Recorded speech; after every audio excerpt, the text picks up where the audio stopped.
Hi, my name is Key. My life purpose is to protect the children, but I realize we must learn to protect ourselves first before we can protect the next generation.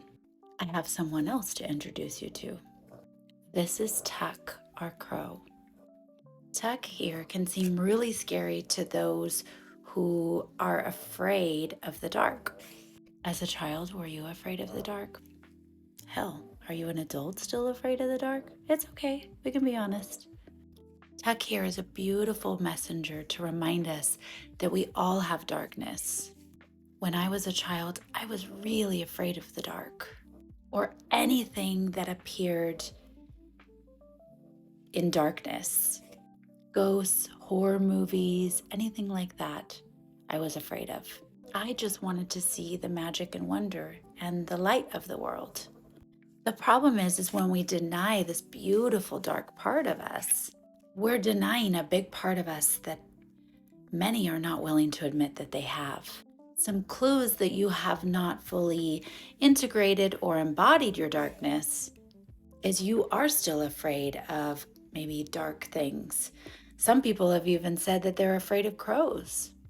In my inner child journey, every time I would see crows, I felt like they were trying to tell me something, but I was afraid of them. And rather than embracing them and asking them what maybe they were trying to tell me, I was pushing them away.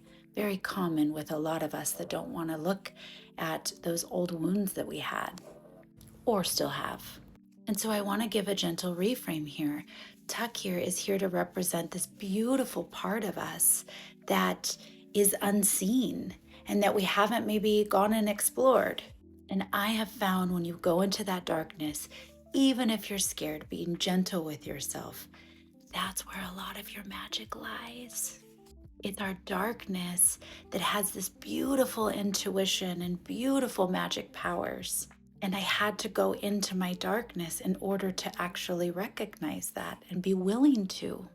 Now I feed all sorts of birds, and actually, my backyard is like a sanctuary for all animals. Even feral cats want to be back there. We can all act like feral cats sometimes too. And the crows, ironically, were the last that I was to build a relationship with. Because remember, early on in my journey, I didn't want anything to do with them. So they were holding up a huge mirror for me, right, Tuck? We've talked a lot about awareness being key into opening this up. And so my recommendation to you is write the things down that you're most afraid of. Let's start to look at these things. And instead of pushing them away, we've talked a lot about that, putting them away in a basement. We want to learn to create space for them, even our fears.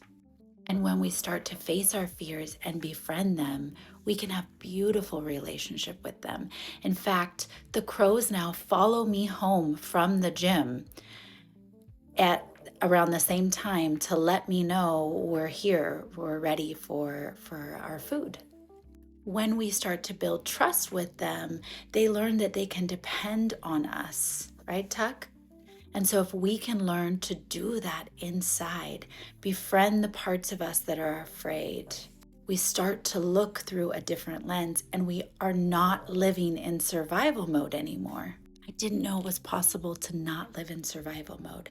Hypervigilance had been something that I learned very early on. And now that I've integrated that, those darker parts, the beautiful parts of me, I have incredible amount of discernment now and intuition and trust, just like the crows and ravens trust the relationship that I have with them. I now trust myself. I love you. You got this.